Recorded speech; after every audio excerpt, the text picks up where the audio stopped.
있습니다만 오늘 증거할 하나님의 말씀의 제목은 예수님께서 자기를 증거하심, 즉 예수님이 자기를 증거하심, 이런 제목으로 세 개의 대지를 증거하려고 합니다. 첫째는 예수님은 빛이심 12절, 두 번째는 예수님의 증거는 참되심 13절로 20절, 그리고 마지막 세 번째 대지는 예수님이 죽으실 것을 증거하심,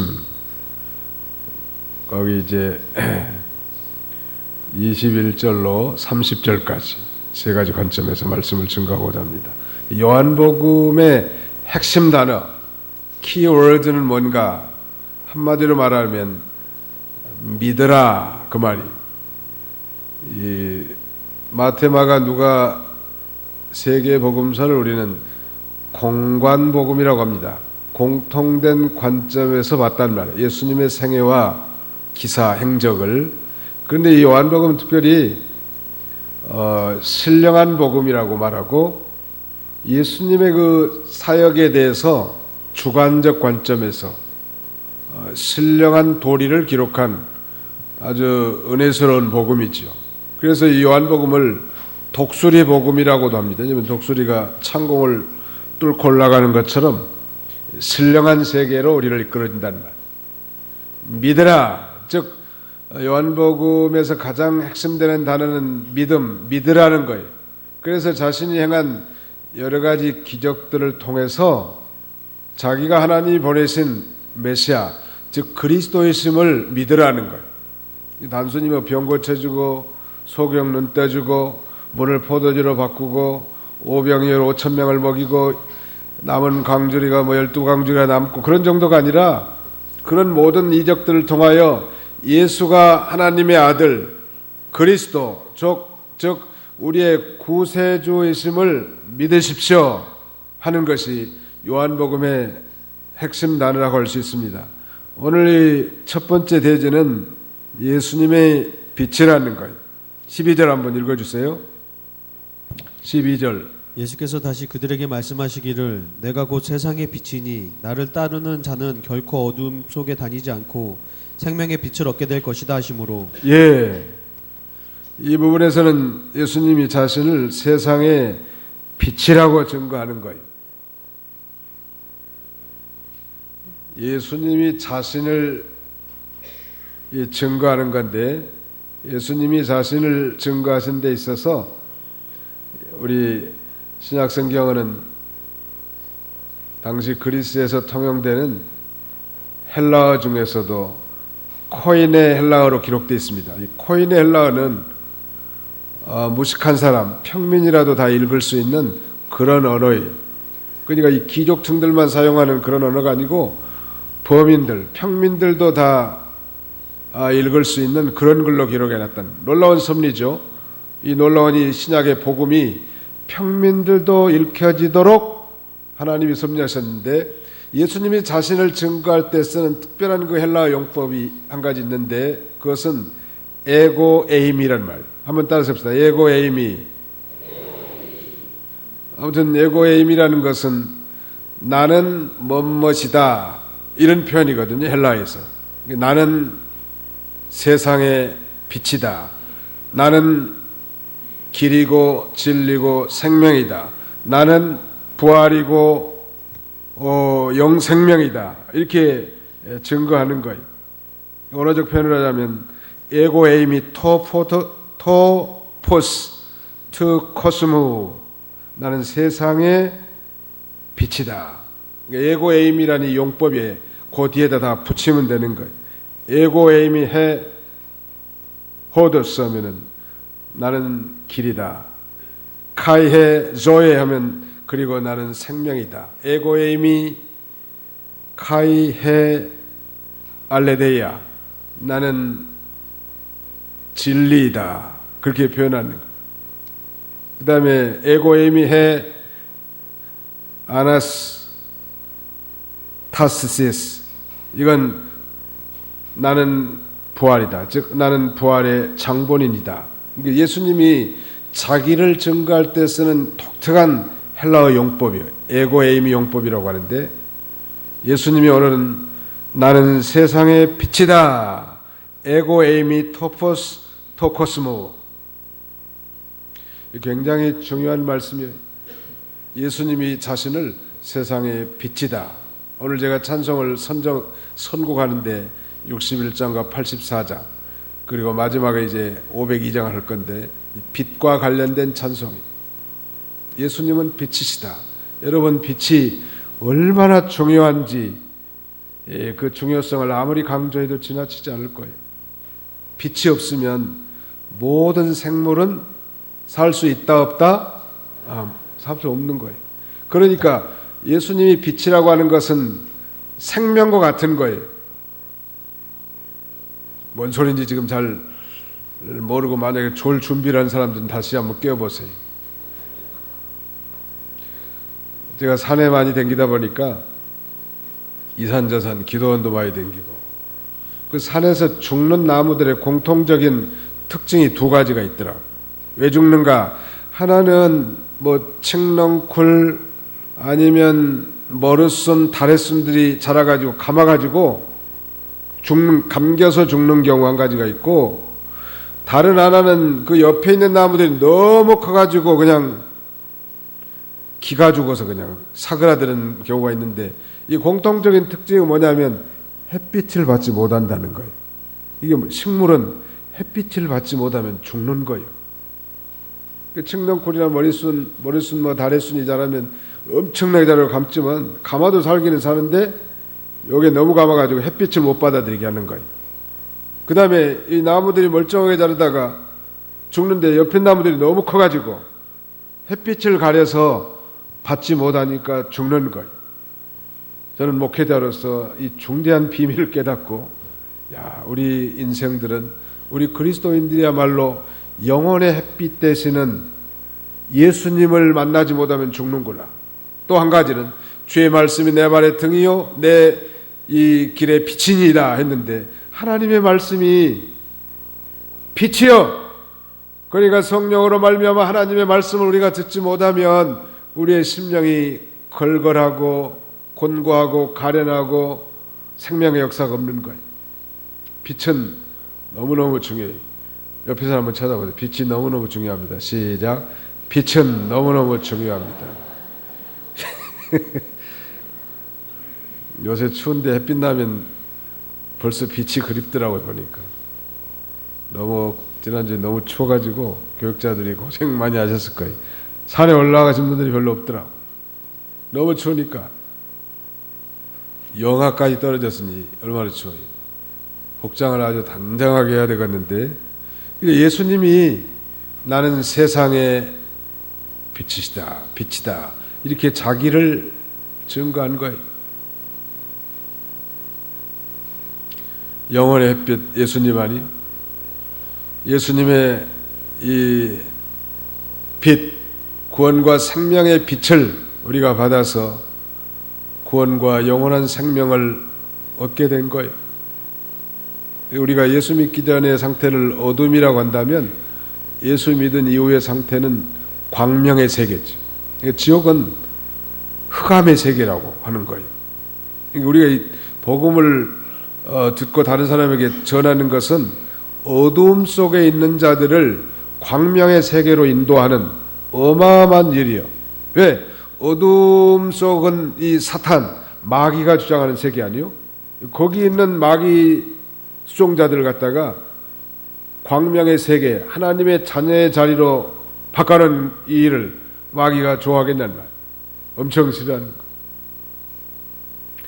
이번에 청력 전도주일에 71명이 왔다는데 선물은 80몇 개가 나갔다네. 등록이 안 된 사람이 몇 사람 있는 모양인데, 적어도 지금 10%는 등록해야 되겠는데, 오늘 현재 6명이 등록해서 앞으로 이제 등록 안 하신 분들 등록을 잘 하도록 사랑과 친절을 많이 베풀어서 함께 신앙생활하면 좋을 것 같아요. 적어도 이 총력 전도주일에 초청받아 온 사람들 중에 한 20%는 등록해야 그건 성공이. 정말로 예수 그리스도를 자신의 구주로 영접했다면 이는 어두움에서 광명으로 옮긴 거예요. 흑암의 세계에서 빛의 세계로 옮겨가는 거예요. 죽음의 세계에서 생명의 세계로 옮긴 거예요. 이 놀라운 일 아니요? 우리가 그 예수님을 믿고 그 생명의 빛을 받은 거예요. 생명을 받았단 말.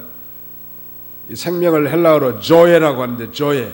요새 사람들이 이름도 조에라고 짓습니다만 생명이란 뜻이거든요. 이 생명은 죽지 않는 영원한 생명이에요. 놀라운 일 아니요? 예수님이 성령으로 말미암아 이 복음 진리가 우리로 하여금 우리에게 믿어지도록 역사하셔서 이 빛을 우리에게 비춰주셨고, 예수님이 나는 세상에 온 빛이니라 이렇게 증거하니까 대번의 반응이 바리새인과 서기관들 뭐라고 하는지 보세요. 13절부터 좀 읽어보세요. 바리새인들이 그분께 말하기를 당신이 자기 자신에 대하여 증언하고 있으니 당신의 증언은 참되지 못하오라고 했다. 예수께서 그들에게 대답하여 말씀하셨다. 내가 내 자신에 대하여 증언한다 할지라도 내 증언은 참되니 이는 내가 어디에서 와서 어디로 가는지 알기 때문이다. 그러나 너희는 내가 어디에서 와서 어디로 가는지 알지 못한다. 예, 당장 바리새인들은 예수님이 내가 세상에 온 생명의 빛이다 라고 자기 자신에 대해서 증언하니까 뭐라고 말하는가 하면, 당신이 자기 자신에 대해 증언하고 있기 때문에 당신의 증언, 즉 예수님의 증언은 참되지 못하다는 거예요. 예수님이 생명의 빛이라고 증언하는 것에 대해서 바리새인들이 딴지를 걸어 넘어뜨리려고 하는 거예요.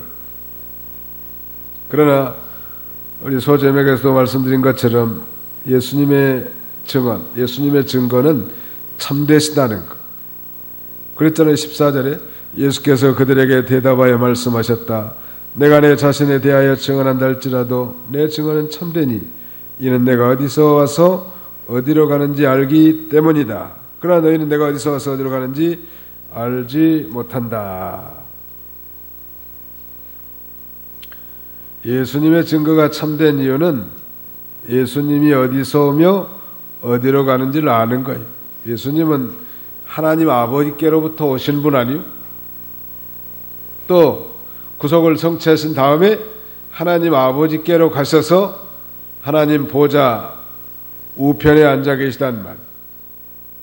하나님 아버지로부터 오셔서 신적 구주가 되어주시고 세상을 구원할 사명을 가지고 오셨다가 구속 성취하신 다음에 부활 승천하셔서 다시 이 하나님 보좌 우편에 앉아 계신단 말이에요. 신성을 가지신 하나님으로서 자신에 대해서 증거한 것이기 때문에 자신의 증거는 참되다라고 이렇게 말씀하셨는데, 반면에 예수님에게 이 논쟁하려고 달려드는 이 바리새인들은 예수님이 어디서 와서 어디로 가는지 알지 못하는 거예요. 다만 저 사람 목수의 아들, 목수 요셉의 아들 예수고 그의 동생들 남동생들이 넷이나 있고 우리하고 똑같은 사람이다. 그런 정도 아는 거예요. 저 예수, 마리아의 아들, 뭐 그런 정도로 아는 거지. 예수님이 하나님이 보내신 인류의 구세주라는 사실을 모른단 말이에요.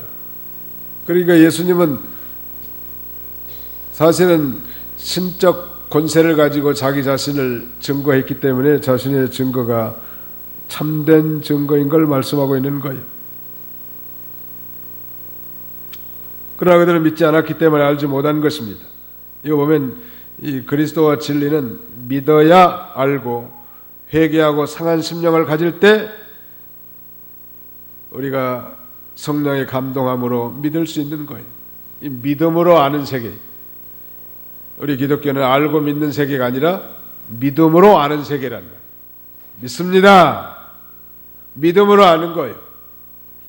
여러분, 우리 자녀들 엄마 아빠가 사랑해서 낳아서 자라면서 엄마 아빠라고 뭐 얼마나 뭐 비비면서 좋아하고 즐거워하잖아요.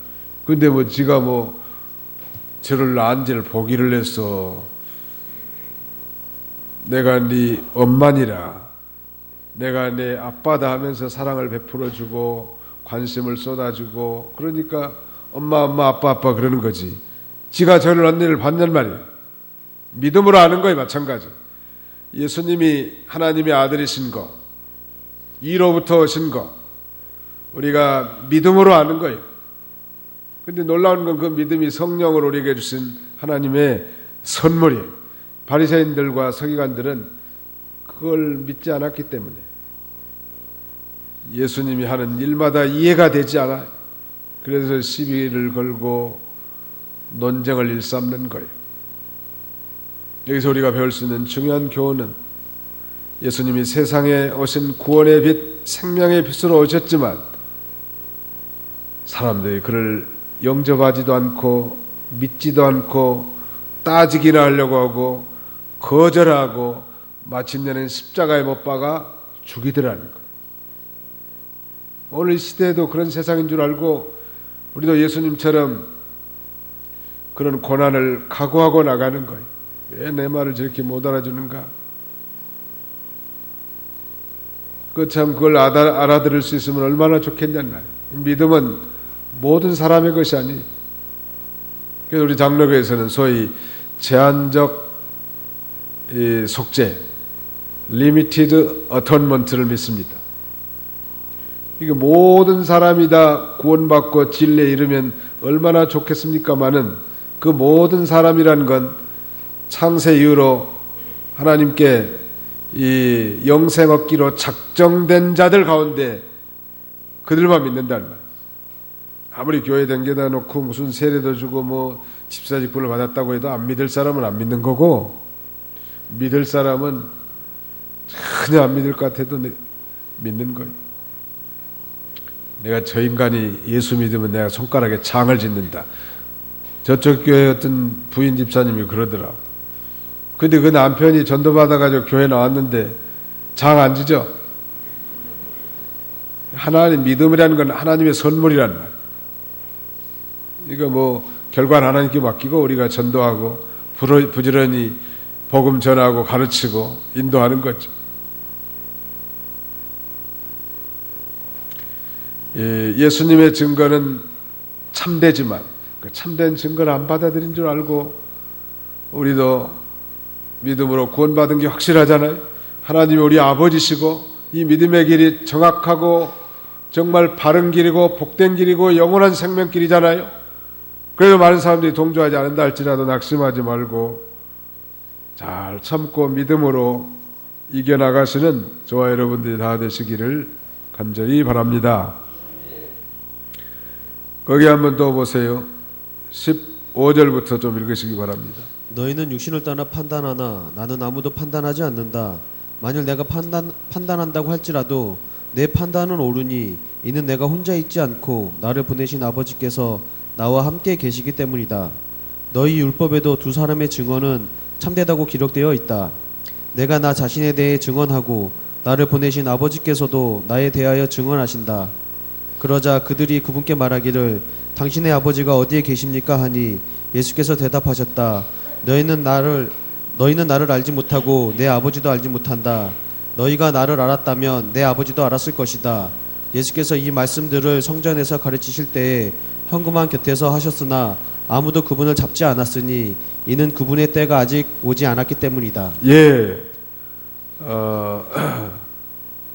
예수님께서 이렇게 말씀하는 게, 너희는 육신을 따라 판단하나 나는 아무도 판단하지 않는다 말하면서, 만일 내가 판단한다고 할지라도 내 판단이 옳으니 이는 내가 혼자 있지 않고 16절 나를 보내신 아버지께서 나와 함께 계시기 때문이다. 너 율법에도 두 사람의 증언은 참되다고 기록되어 있다.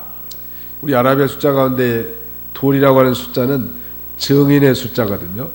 그러니까 증인은 혼자 가지고는 안 된다는 말.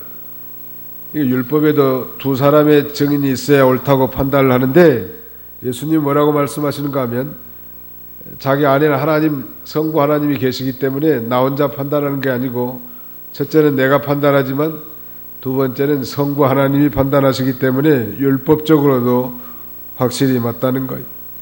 즉 성부 하나님이 함께 계셔서 같이 판단한다. 하나님 아버지와 예수 그리스도께서 같이 증거하고 판단하기 때문에 예수님이 증거하시는 모든 말씀은 참되다는 것. 예수님의 말씀, 성경에 기록된 모든 말씀들은 참된 말씀이에요. 아침에 진리가 너희를 자유케 하리라는 말씀을 들었는데, 이 진리라는 게 참 진짜 아니에요? 이게 참된 이치라는 거예요. 참된 이치. 모든 사람들이 받을 만한 보편성을 가지고 있는 거예요. 일시적인 게 아니고 영원 불변한 절대적인 가치가 있는 것. 그러니까 아무튼 세상 것을 다 잊어버려도 이 성경 말씀 하나만 품고 있으면 그건 축복이야. 요게 진짜예요. 여기 이걸 통해서 뭐 각종 강해서 주석서, 뭐 에세이집, 이 세상에 뭐 저장할 수 없을 만큼 많이 책들이 나왔지만 이 성경 말씀 하나 이건 엑기스예요. 그런 책들은 다 사실은 엑기스에다가 물 타놓은 거라. 우리 매실 엑기스에다가 그냥 먹으면 독하잖아요. 물 좀 타가지고 먹는 것처럼 성경 말씀 이거 하나만 보존하고 있으면 그 인생은 활짝 펴는 거예요. 세상을 다 잃어버려도 이 성경 하나만 붙들고 있으면 이 사람은 앞으로 소망에 살 길이 있다. 믿으시기 바랍니다. 성경 말씀 늘 사랑하라고, 늘 사랑하고 늘 애독하고 암송하고 또 책임질하고 묵상하면서 그 말씀 안에 거하는 삶이 얼마나 행복한 삶인지 알 수 없어요. 걱정 근심도 많고 잡생각도 많이 나고 힘들 때는 성경을 읽으세요. 언제까지? 마음이 평안하고 기쁠 때까지. 2장, 3장뿐만 아니라 그때까지 읽는 거예요. 그러면 기도가 이제 저절로 나와. 전에 제가 한 말씀 드렸잖아요. 어느 집사님 아이들은 늘 성경을 하루에 석 장씩 읽는데 시험 칠 때는 5장씩 읽는다고. 시험 칠 때니까 당연히 성경도 안 읽고 학과 공부만 해야 되겠는데 시험 칠 때는 성경을 더 많이 읽는다는 굉장한 놀라운 역설이 그 안에 포함되어 있는 거예요. 모든 성경은 하나님의 감동으로 된 것으로 교훈과 책망과 바르게 함과 의로 교육하기에 유익하다고 했습니다. 또 구원에 이르는 지혜를 우리에게 얻게 해주신다고 하지 않았습니까? 성경을 읽으면 마음이 평안해요. 복잡하고 뒤숭숭 가운데 문제를 풀다가 실수할 수 있지만 이제 주님을 믿고 그 말씀 안에 푹 들어가 있으면 마음이 편안해요. 모든 것이 다 아름답게 보이고 또 모르는 것도 떠올라 생각이. 그래서 우리가 먼저 일주일의 첫날인 이 주일날 예배드리고 한 주간을 그래서 사는 거고, 또 새벽기도 하신 분들도 세상을 대하기 전에 먼저 하나님 앞에 대면하고 기도하고 말씀을 묵상하면서 하루를 시작하는, 그게 원동력이 되고 힘과 능력이 돼야 되겠는데 예수 믿는 것 따로 내 사생활 따로, 이거야말로 이중생활이다 보니까 일종생활도 힘든데 이중생활까지는 얼마나 힘들어. 종교생활 따로 해야지, 사회생활 따로 해야지. 참된 신앙생활 가운데 이 사회생활이 다 포함되게 해가지고 집어삼켜져서 믿음으로 살면 망할 것 같아도 흥하고 안 될 것 같아도 되고 실패할 것 같아도 성공하고 하나님이 함께 하시니까 그렇게 되는 거예요. 믿으시기 바랍니다. 그게 신앙이요. 신앙으로 사는 건 그런 삶이요. 예수님 당시 아마 성전에도, 예루살렘 성전에도 헌금함을 이렇게 비치해 놓은 것 같아요. 20절에 보니까 예수께서 이 말씀들을 성전에서 가르치실 때에 헌금함 곁에 하셨으나 그랬는데, 우리도 헌금함을 뒤에다가 비치해 놓는데 어느 사람이 상대원교회에 헌금함이 없어가지고 연보를 못하겠다는, 아무리 찾아도 헌금함이 없는데 저 뒤에 그 큰 이 다이가 그 헌금함이에요. 혹시 모르는 사람들 거기다 하면 돼요. 구멍 떨어진 데다가 돈을 넣으면 된다. 헌금함을 몰라가지고 못한다는 거예요. 헌금함을 예배당 뒤에 비치하는 것은 성경적인, 예수님 당시에 예루살렘 성전에도 헌금함을 뒤에다 비치해놨다는 거예요. 요새 뭐 미국 가니까 목사님 우리도 뭐 헌금 잠자리채 돌립시다 하는 사람도 있고, 또 헌금한 사람 전부 다 주보 뒤에다 이름 쓰자는 거예요. 왜 그렇게 써야 됩니까? 그러니까 그래야 연보가 많이 나온다네. 아니 연보가 나오든지 말든지 그게 뭐가 중요하냐는 말. 연보가 다 은혜 받고 차원한 마음이 되면 하지 말라고 해도 할 거고, 더 하나님 앞에 못 드려서 안다 할 건데, 못 들라고 내고 싶은 마음도 없는 사람 턱 앞에다가 거기 잠자리치를 갖다 대냐는 말. 안 낼 수가 없어. 그러니까 어떤 사람은 그냥 주먹만 갖다 뺐다가 낸다는 거니까. 주먹만. 왜냐하면 단사에 보니까 그게 뭐냐는 말이에요. 웃기는 일도 그런 웃기는 일 아니에요. 하나님 앞에서 중심을 다 보시는 하나님 앞에 그런 외식적으로 할 필요가 없다 이거. 연보가 안 나오더라도 하나님 앞에 참으로 은혜 받고 참으로 이 감격적인 신앙생활하는 사람들은 즐겨드리기를 힘써요. 그렇더라고. 목회하다 보니까 아무리 연보하라고 한다고 하나요? 안 해요. 그러나 은혜 받으면 하지 말라고도 해. 교회가 은혜가 있으면 걱정할 거 없다. 은혜가 떨어지면 그게 제일 걱정이에요. 작은 빚이라도 힘들어요. 예수님 당시에도 이렇게 성전에 헌금함 비치한 것을 우리는 배워가지고 그렇게 하는 거예요. 전통을 따라서. 요새는 뭐 주보에 쓸 것도 많은데 그 이름이 어떤 큰 교회는 11조 낸 사람들이 너무 많으니까 이름 하나가 뭐 깨알만해. 눈 나쁜 사람은 보지도 못해. 돋보기 놓고 봐야 돼. 내 이름 있는지 없는지 이렇게 뒤쳐봐야 된다. 그게 뭐냐는 말이에요. 아 목사님 그래 냈는지 안 냈는지 궁금하잖아요. 혹시 연보 계산하는 사람이 입마에 퍽해놨는지 누가 어떻게 합니까? 아니 그것도 뭐 그럴만한 사람은 재정보원 맡기지도 않아요. 워싱턴 중앙교회 자기가 댕겼는데 미국의 워싱턴 DC에서 제일 큰 교회는 한인교회에서 워싱턴 중앙교회인데 거기서 온 권사님 부부가 있어요. 아 목사님 연보 개수한 사람들 못 믿겠다는 거예요. 자기가 워싱턴 교회에서 중앙교회에서 있을 때 자기 11조가 주보에 2번이나 기록이 안 됐다는 거. 어떻게 합니까? 주보에 기록이 안 됐다니. 나중에 알고 보니까 실제로 그 연보 개수한 사람이 그 예배당에서 재정실로 가는 그 사이에 입마에 폭행하는 거예요. 연보를. 그래가지고 그 사람이 걸려가지고 나중에 아마 물어냈겠죠. 근데 우리는 그런 사람들은 연보 개수한 사람 시키지도 않아. 신실하고 믿을 만한 사람. 그거 중요한 거 아니에요? 우리는 항상 자원한 마음으로 하는 거예요. 연보를 매번 기도해주고 매번 뭐 개수하고 또 어디는 또 부족해 여기다가 이만큼 싸가지고 시간도 하나도 없는데 다 하나씩 당장 또 이름 불러주네. 그러면 불러주면 기분은 좋겠죠. 그럼 뭐 교회에서 무슨 뭐 기분 좋게 해주는 데가 교회인가요? 하나님의 뜻을 가르치고 배우고 사는 것이죠. 예수님은 생명의 빛이시로 이 세상에 오셨지만 다 배척했고 따르지 않았다는 것, 거역했다는 것. 이걸 언제나 우리도 알고 예수님의 가시는 그 고난의 길을, 그 발자취를 우리도 묵묵히 따라가는 저와 여러분들이 다 되시기 바랍니다. 그 다음에 이제 21절 이하에는 예수님이 가실 것, 즉 죽으실 것을 말씀합니다. 21절부터 좀 읽어주세요.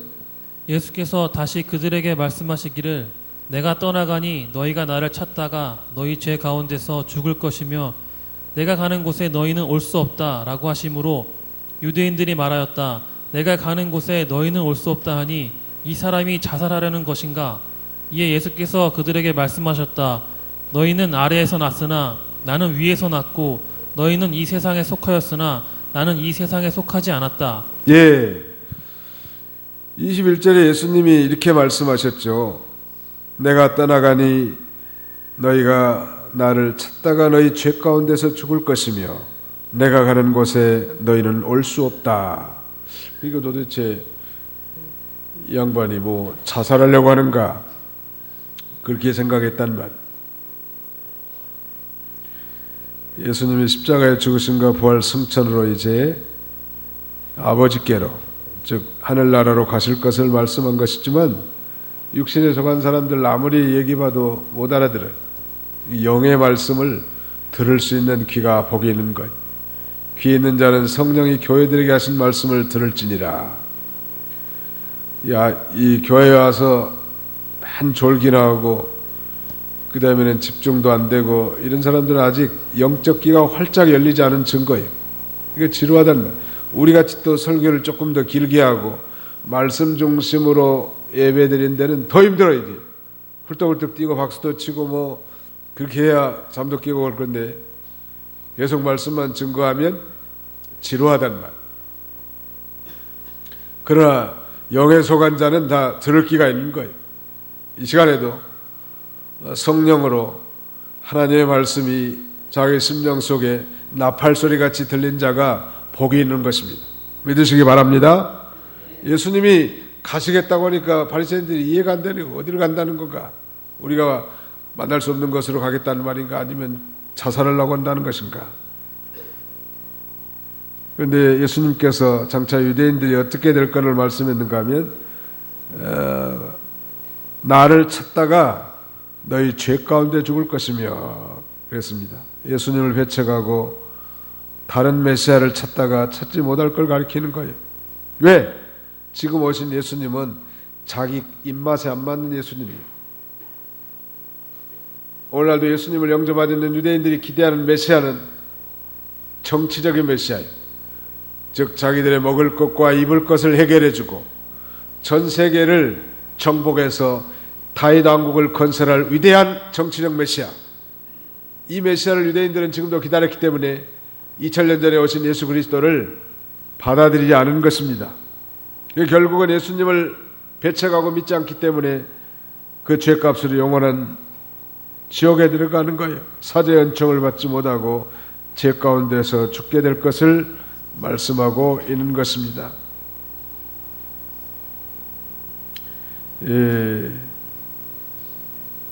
23절부터 좀 읽어주세요.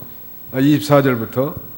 그러므로 너희는 너희 죄 가운데서 죽을 것이라고 내가 너희에게 말하였다. 내가 그임을 너희가 믿지 않으면 너희 죄 가운데서 죽을 것이다. 그들이 말하기를 당신은 누구요? 라고 하였으므로 예수께서 그들에게 말씀하셨다. 내가 처음부터 너희에게 말하지 않았느냐? 내가 너희에 대하여 말할 것과 판단할 것이 많으나 나를 보내신 분이 참되심으로 나도 그분께 들은 이것들을 세상에 말한다. 그러나 그들은 예수께서 아버지에 관하여 그들에게 말씀하신 줄을 깨닫지 못하였다. 그러므로 예수께서 그들에게 말씀하셨다. 너희가 인자를 들어 올릴 때에야 내가 그임을 알게 되고 또 내가 스스로 아무것도 하지 않고 다만 아버지께서 내게 가르치신 대로 이것들을 말한다는 것을 알게 될 것이다. 나를 보내신 분께서 나와 함께 계신다. 그분은 나를 혼자 버려두지 않으셨으니 이는 내가 언제나 그분을 기쁘시게 하는 일들을 하기 때문이다. 28절에 보시면 언제 예수 그리스도께서 메시아라는 걸 알게 된다고 했습니까? 너희가 인자를 들어 올릴 때야 내가 그 힘을 알게 되고 또 내가 스스로는 아무것도 하지 않고 다만 아버지께서 내게 가르친 대로 이것들을 말한다는 것을 알게 될 것이다. 즉 인자를 들어 올릴 때, 이건 예수님이 십자가에 못 박혀서 높이 들려질 때를 가리킵니다. 또 3일 만에 부활 승천하시고 성령님이 강림하실 때까지 다 포함하는 거예요. 그때까지도 모른다는 거예요. 로마의 이 군인이 십자가 밑에서 이는 진정으로 이 의인이시다, 그리스도이시다, 메시아이시다 그렇게 고백했는데 모른다는 거예요. 예수님을 죽을 때까지. 지금 유대 사회에서는 겨우 1%만이 기독교 인구라고 하는데 앞으로 그러면 나머지 99%는 어떻게 되겠냐는 말. 이들도 역시 2000년 전에 자기 조상들이 십자가에 못 박은 예수님이 자기들이 고대하고 기다렸던 메시아라는 사실을 믿고 언젠가는 다 돌아오게 될 것입니다. 마지막 29절은 같이 한번 읽어봅시다. 29절 시작. 나를 보내신 분께서 나와 함께 계신다. 그분은 나를 혼자 버려두지 않으셨으니 이는 내가 언제나 그분을 기쁘시게 하는 일들을 하기 때문이다. 예수님께서는 언제나 성부 하나님을 기쁘시게 하는 일들만 하기 때문에 혼자 버려두지 아니하시고 함께 해주셨습니다. 동일하게 오늘 저와 여러분들도 늘 우리 하나님이 기쁘신, 우리 하나님을 기쁘시게 한 일들만 행한다면 하나님이 결코 우리를 고아와 같이 내버려두지 아니하시고 항상 우리와 함께 해주시는 거예요. 믿으시기 바랍니다. 어떻게 하면 우리 하나님이 기뻐하실까?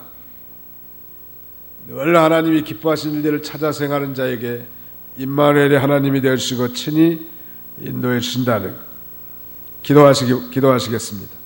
살아계신